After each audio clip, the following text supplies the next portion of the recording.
Peyğəmbərimizin bizim üzərində haqqı var və Allah ona xeyir dua edib, mələklər xeyir dua edib və bizlərə də nə edib? Əmr eləyib. Ona görə də Peyğəmbərimiz s.ə.və çoxlu salavat deyənlər bu dünyada ən xoşbəxt insanlardır. Baxın, deyir ki, alimlərdən birisi Fəkihəni, yəni Səxavi kitabında qeyd olunur. Gayət matlubul əvvəlin vəl-əxirin.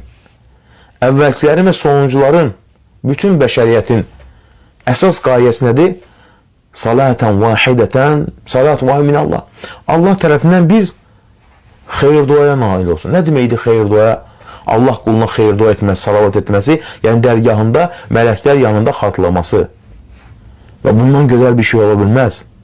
Əgər bir ağıllı insana desəydilər, əyyum əhəb ilək, sənin üçün hansı sevimlidir?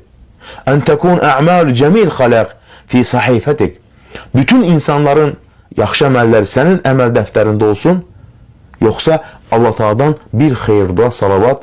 Əlbəttə ki, ağıllı insan Allah Taala'dan deyir, bir salavatı xeyir duanı seçərdi. Yəni, Allah qulunu öz dərgahında tərifləyibsə.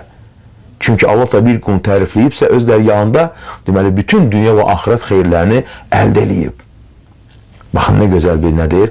Fayda. Ona görə kim Peyğəmbərimizə bir dəfə salavat deyərsə, Allah ona 10 dəfə nə deyir? Xeyir dua edər. Düşün. Və deyir ki, Allahın xeyir duasını almaq afdal min mi'əti əlf cənnət. Yəni, milyardlarca savabdan, cənnətdən belə nədir? Üstündür.